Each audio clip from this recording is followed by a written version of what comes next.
नमस्कार, मैं हिमांशी अरोड़ा। आप देख रहे हैं साक्षात न्यूज़ में आनंद आदित्य की रिपोर्ट। शिव महापुराण में शिव विवाह पर आचार्य भूपेंद्र शास्त्री ने कहा, बूंदी के विकास के लिए शक्ति को जागृत करना पड़ेगा। बूंदी के आराध्य देव चारभुजा मंदिर में चल रही शिव पुराण माह कथा के आज 7वें दिन शिव विवाह प्रसंग के दौरान आचार्य भूपेंद्र शास्त्री कहते हैं कि हिमाचल की पुत्री के साथ शिव जी का विवाह किया गया। शिव के विवाह के बारात में कीड़े मकोड़े लेकर हाथी घोड़े भूत प्रेत सभी गए और भगवान शंकर का विवाह बड़े धूमधाम से हुआ। इस दौरान शंकर पार्वती की झांकी भी सजाई गई, जिसमें शंकर की भूमिका संतोष भाई, पार्वती की भूमिका गीताबाई बनी। इस दौरान भगवान के भजनों पर श्रद्धालुओं ने खूब नृत्य किया।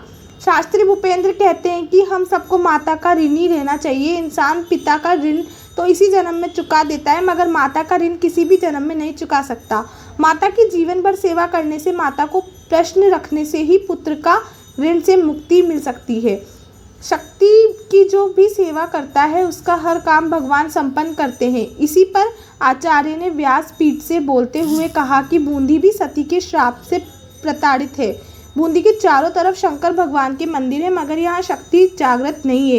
यही कारण है कि बूंदी का विकास अधूरा है।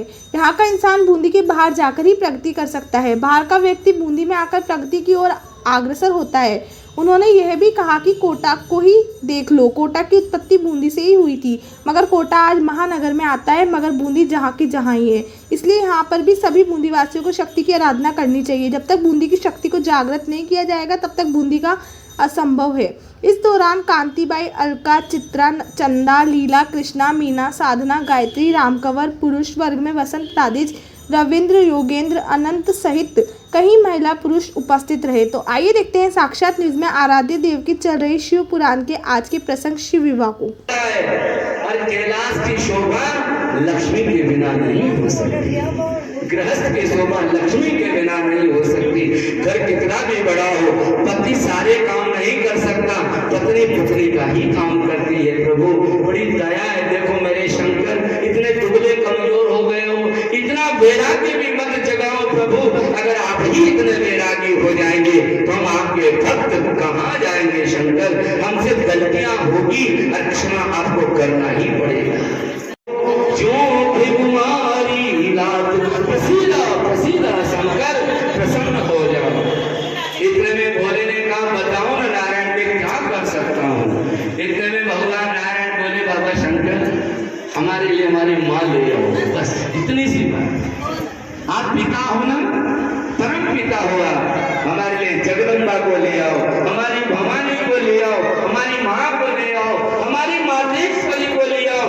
उसके बिना कैलाश अधूरा लगता है, उसके बिना कैलाश सूना लगता है। कोई ऐसी कृपा करो कि हमारी माँ आ जाए। इतना ही कहना था। मेरे शंकर ने भगवान को हृदय से लगाया। मेरे ठाकुर में भगवान साक्षात कैलाश पर सभी नभो प्रकृति आ गई और भगवान शंकर ने आज अपने आंसुओं का आचमन करके पूरे कैलाश पर कह दिया कि नारायण मैं आपकी बात को स्वीकार करता हूँ। बोलो विश्वनाथ भगवान की जय। ये सब गृहस्थ जीवन है संतों। अगर इसमें एक पाया भी टूट जाए तो खंडित हो जाता है परिवार। इसलिए हम यही कहते हैं, भगवान सब कुछ करना पर परिवारों को खुशहाल रखना। ये आंसू कृष्ण से पूछना, जब द्वारिका डूब रही थी और 60 करोड़ पानी में जा रही थी, ये हाल कृष्ण से पूछना कि क्या होता है गृहस्थ जीवन। ये राम से पूछना कि जब दशरथ जी के प्राण जा रहे थे और उस समय अयोध्या में रुदन हो रहा था, ये हाल मेरे राम से पूछना चाहता हूँ। तो सदग्रस्त जीवन की बात जो ही आई, भगवान शंकर ने नारायण के वृत्तांत को स्वीकार कर लिया और नारायण कि मेरे शंकर ने निमंत्रण स्वीकार कर लिया है विवाह का। बोलो विश्वनाथ भगवान की जय। इधर बाबा ब्रह्मा जी में और भगवान नारायण में वार्ता हुई। अब माता पार्वती कहाँ मिलेगी, कैसे माँ का जन्म होगा और कैसे माँ विवाह करती है, यही प्रसंग हम पार्वती खंड में सुन रहे हैं। बोलिए पार्वती परमेश्वर भगवान की। आओ चले अब महाराज हिमाचल के यहाँ, वही तो माँ पार्वती है। यात्रा करनी पड़ेगी हमें, थोड़ा प्रयास करना पड़ेगा हमें। अब कहाँ चले? राजा हिमाचल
जीवन में माँ का बड़ा महत्व है, ममत्व देती है।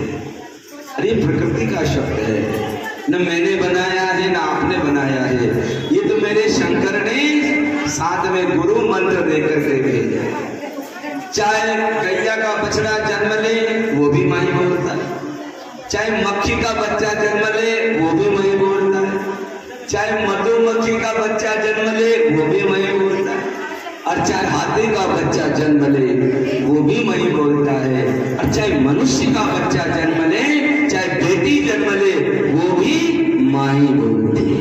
ये बताया नहीं जाता, ये प्रकृति का गुरु मंत्र है, ये दिया हुआ नहीं है, ये थोपा हुआ नहीं है, ये हमारे मन का मंत्र है। दो तरह से बनते हैं, जो मन से काम किया जाता है मंत्र कहलाता है, जो मेरे ठाकुर जी ने, मेरे प्रभु जी ने हमें बचपन से ही साथ दिया है, गर्भ से ही साथ दिया है। इस माँ शब्द में साक्षात महेश समाये हैं, इस माँ शब्द में साक्षात जगदम्बा समाई है। यही हमारे जन्म का कारण है और यही हमारी मुक्ति का कारण है। पैदा होके आए हो जब भी माई बोला है, और जब यहाँ से जाओगे जब भी माई आगे लगेगा मुक्ति होगी। इसलिए संतों, माँ में कौन है? माँ में शिव है, और माँ में तो साक्षात शिव शक्ति बैठे हैं। बोले माता रानी मैया की, या देवी सर्वभूतेषु मातृरूपेण संस्थिता, नमस्तस्यै नमस्तस्यै नमस्तस्यै नमो नमः। इसलिए देवता भी कह रहे हैं, प्रमाणित हमारे पुराण भी कह रहे हैं कि पिता का ऋण तो फिर भी चुका दिया जाता है, चुक जाता है पिता का ऋण। कैसे चुकता है? आपने बेटे की शादी करी, उसके भी बेटा हो गया तो वो भी पिताजी बन गए, और आपका बेटा आपसे पिताजी कह ही रहा है, तो बेटे की शादी करते जब बेटे हो जाते हैं तो पिता का ऋण चुका दिया जाता है, स्वतः ही चुक जाता है। चाहे आप गया जी जाओ चाहे मत जाओ, तर्पण करो चाहे मत करो, आप बाप की जगह बाप बन गए, और आपने बाप के मरने के बाद माथे पर बाप का मुकुट रख लिया, पगड़ी रख ली, इसका मतलब आपके पिता का ऋण मुक्त हो गए, पिता ऋण मुक्त हो गए। पर यहाँ विरोध है बात का। संतों ने भी कहा है कि माँ का ऋण कभी नहीं चुकाया जा सकता। 9 महीने जो गर्भ में अधिक रखती है, और उस बच्चे की, उस बेटे की जान पहचान माँ से रहती है, पिता से नहीं रहती है। पिता तो जन्म की बात देखते हैं। जब माँ ने 9 महीने गर्भ में रखा है तो पहले बेटा या बेटी जन्म लेते ही माँ शब्द सबसे पहले बोलता है। बोलिए मातृभक्त भगवान की, चाहे वो राम आए हो, चाहे वो कृष्ण आए हो। न तो माँ के तर्पण करने से ऋण चुकता है, न माँ के गया पिंड करने से ऋण चुकता है, न माँ के पाटे भरने से ऋण चुकता है। माँ का ऋण तो प्रेम और सेवा करने से ही चुकता है। इसीलिए भगवान भी, राम भी माँ की सेवा करने के लिए प्रकट हुए, धरती माँ की। इसलिए भगवान कृष्ण भी धरती माँ की सेवा प्रकट करने के लिए हुए। इसीलिए तो आए भगवान राम, जितने भी अवतार हुए हैं ये माँ की सेवा करने के लिए आए हैं। और इसीलिए भारतीय, हमारा अखंड भारत, ये हमारी जन्मभूमि, हमारी माँ है साक्षात। बोलो जगदम्बा मैया की। जितने भी अवतार, भगवान कृष्ण ने तो यही कहा है, यदा यदा हि धर्मस्य ग्लानिर्भवति भारत। अरे अर्जुन, जब मेरी माँ के ऊपर पाप भारी पड़ जाता है, जब मेरी माँ घबराने लगती है, जब मेरी भारत माता चिल्लाने लगती है, जब मेरी भारत माँ रोने लगती है, उस समय में राम और कृष्ण बन करके आ जाता है। और मेरी माँ की इस गोद में नहीं लौटेगा भगवान कृष्ण वृंदावन की भूमि में, धरती पर लौट लौट करके भगवान ने आनंद दिए हैं। हमारा भी बच्चा पैदा होता है तो सबसे पहले धरती का ही सहारा लेता है, इसी धरती में खेल खिलौने करके आगे बढ़ जाता है संतों। इसलिए हम माँ का ऋण नहीं चुका सकते। तेरा वैभव अमर रहे माँ, हम दिन 4 रहे ना रहे माँ, हम भले आए चले जाएंगे माँ, हमारा नाम रहे ना रहे, पर मैया आपका नाम हमेशा ही रहना चाहिए। वो भारत माता की, माँ का ऋण नहीं चुकाया जाता। ये प्रणाम कर रही है, नमस्कार।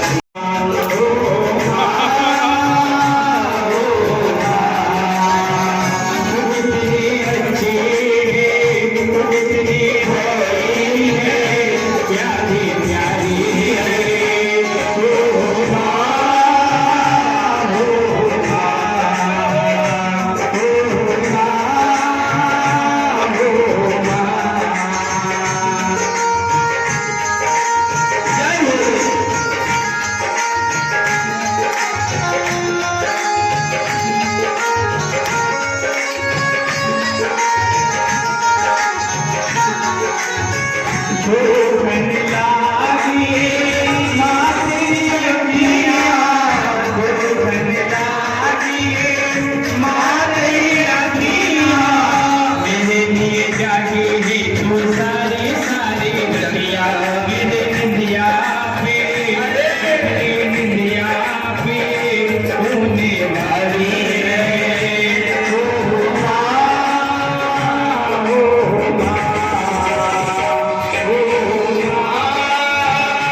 मरिया कोई ना, जिंदा ही बन जाए।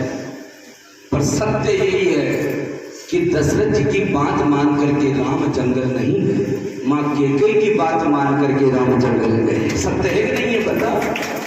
दशरथ जी ने थोड़ी कुछ कहा था, माँ कैकेयी ने कहा था 14 वर्ष राम वनवासी तापस बेस विशेष उदासी। ये कहा था माँ कैकेयी ने। अरे कैकेयी की बात मान करके ही मेरे राम जंगल में गए। और ये पता था राम को कि कैकेयी से मेरी माँ से मेरा अनन्य वात्सल्य है, मेरी माँ कभी मेरा बुरा नहीं करेगी, मेरी माँ सदैव मेरे लिए अच्छा ही करेगी। और ये सच है, भले ही कैकेयी को दुनिया ने बदनाम किया, पर कैकेयी ने वरदान नहीं मांगे होते तो घर घर में राम की पूजा नहीं हुई होती।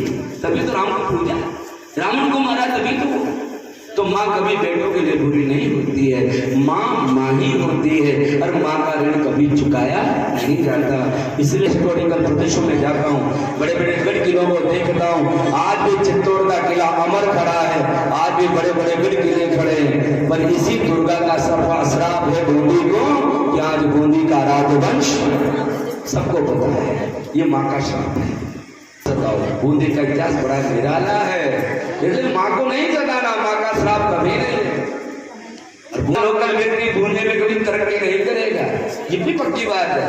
अगर बूंदी का लोकल व्यक्ति बूंदी में तरक्की कर जाता तो आज कोटा बूंदी का गुलाम होकर के रहता, ये सबको बात है।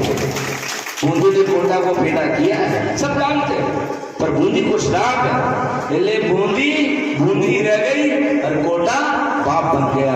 नहीं तो बूंदी ने कोटा को पैदा करा है, पर आज बूंदी छोटी रह गई और कोटा कहाँ पहुंच गया। इसलिए बूंदी की धरती को श्राप है कि बूंदी का व्यक्ति बूंदी में कभी तरक्की नहीं करेगा। अगर उसको डेवलपमेंट करना है तो बूंदी से बाहर जाना ही पड़ेगा। और बूंदी में रहेगा तो मालामाल हो जाएगा, कोई बड़ी बात थोड़ी है। बूंदी में बाहर के व्यक्ति मालामाल, लोकल कभी हम बूंदी से लोकल हम बाहर ही जाते हैं, यहाँ तरक्की है नहीं। यहाँ तो माता पिता भगवान है, अपने घर में आ जाते हैं, थोड़े दिन विश्राम किया और फिर रवाना हो जाते हैं। बोलो विश्वनाथ भगवान की। के पैदा हो गए, आज तक बूंदी का विकास ही नहीं हुआ। मैंने कहा तुम्हारे बस का नहीं है, कितने चेयरमैन आ जाए, कितने एमएलए आ जाए, कितने एमपी आ जाए, बूंदी का विकास कभी नहीं होगा, क्योंकि शहर को जगदम्बा का श्राप है। और जिस दिन मैया की कृपा नहीं होगी, जब तक बूंदी का डेवलपमेंट नहीं हो सकता। अब माँ को खुश करना ही पड़ेगा, बूंदी को श्राप से मुक्त करना ही पड़ेगा। और उसके लिए क्या करना पड़ेगा? उसके लिए मातेश्वरी की आराधना करनी ही पड़ेगी। घर घर में भगवती का पूजन होगा, घर घर में परमात्मा की भक्ति होगी। एक दिन माँ की कृपा होगी, तभी बूंदी श्राप मुक्त होगी।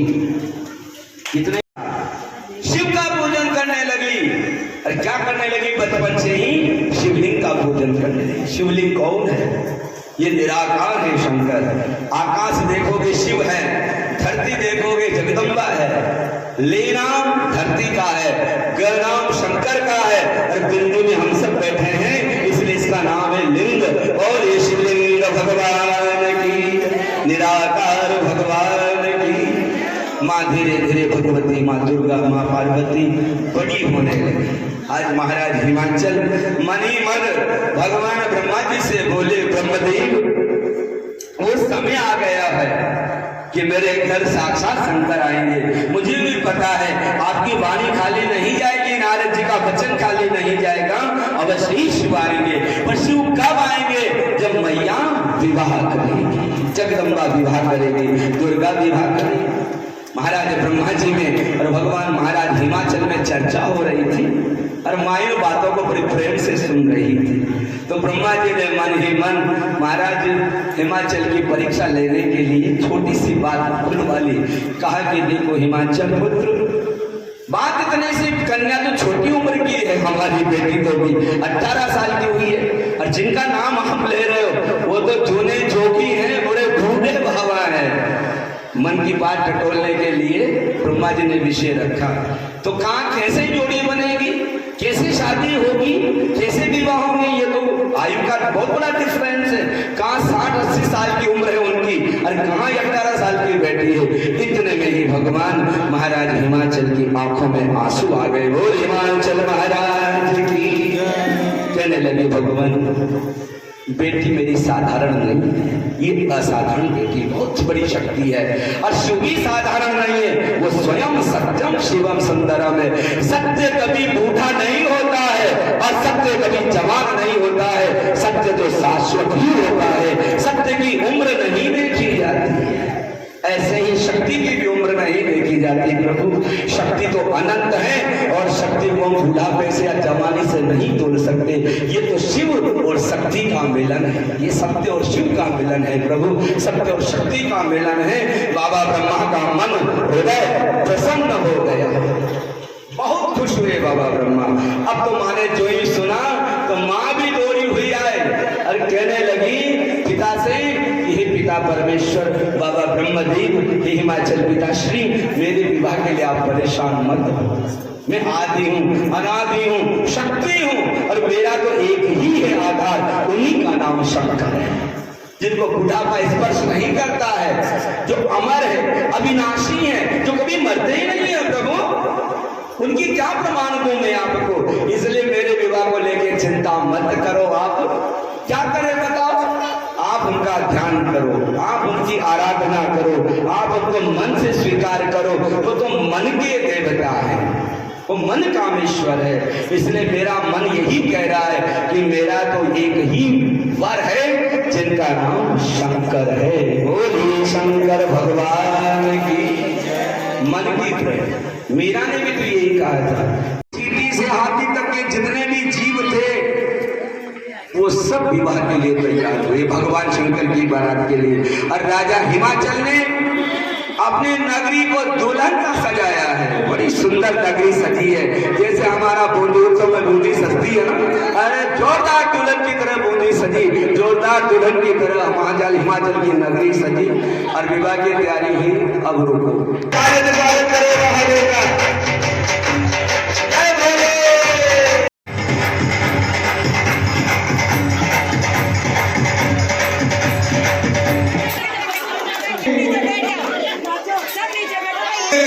रंगीलो जोगे आयो छे परणे बाने, एक ओरा तारी जान तो शरीर का पड़ गए।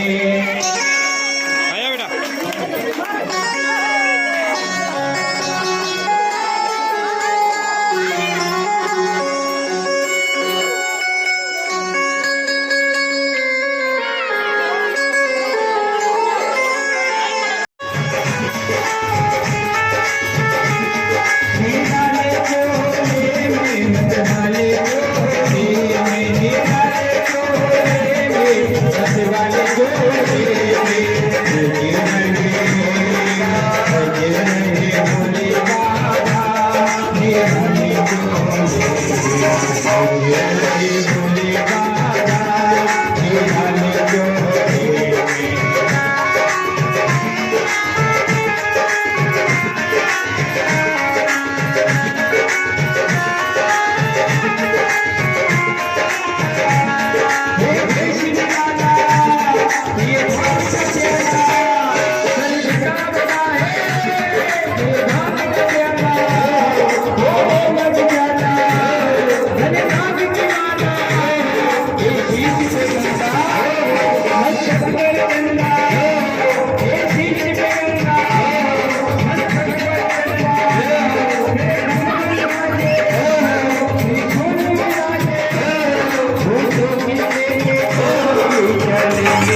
भोले बाबा की आई है बरात, गोरा रानी दुल्हन बनी, गोरा रानी दुल्हन बनी।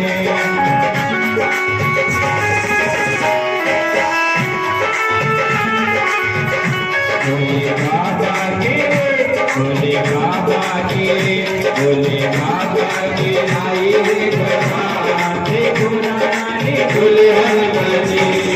भोले बाबा ने जटा को सजाया, भोले बाबा ने जटा को सजाया, जटा में बंधा लगा के गोरा रानी दुल्हन बनी।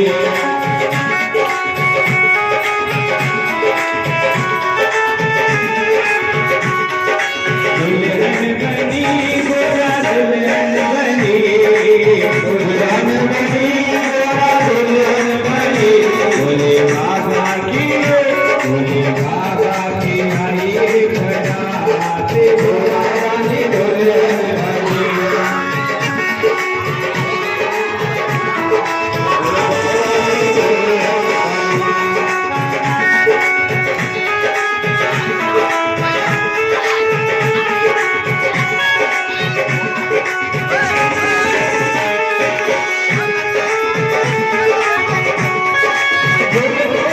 तेरे आयो गोरा रे, गोरा तेरे आयो गोरा रे, मारो पीरे लो तेरो लवण बायो गोरा रे।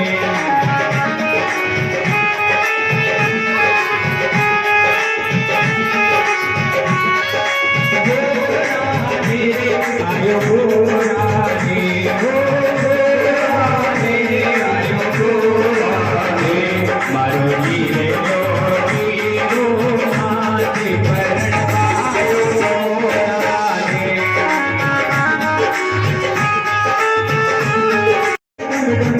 बजावे दियो मंडल हाथे, डम डम डम डम डमरू बजावे दियो मंडल हाथे। लागे लगे के गला में तारो नागे, परणवा आयो गोरा रे, मारो पीरे लो तेरो माथे परणवा आयो गोरा रे।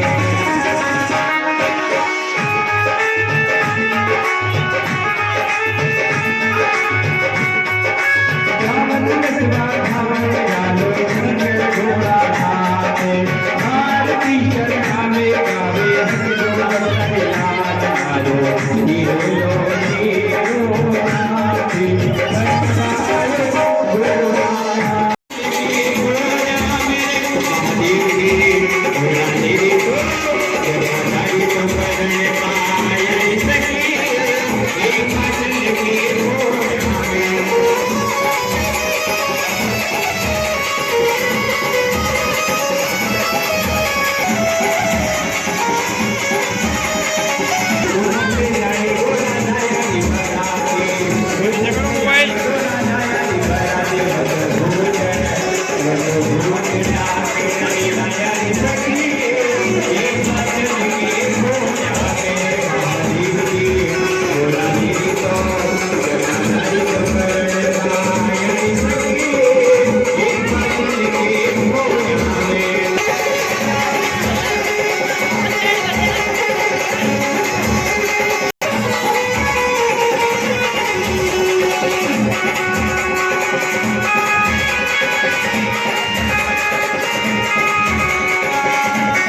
शंकर निवास करते हैं। है कि नहीं बूंदी में? बताओ, किसी भी गली में चल जाओ, कहीं भी मंदिर में जाओ, सर्वाधिक अगर शिवलिंग मिलेंगे तो बूंदी में मिलेंगे।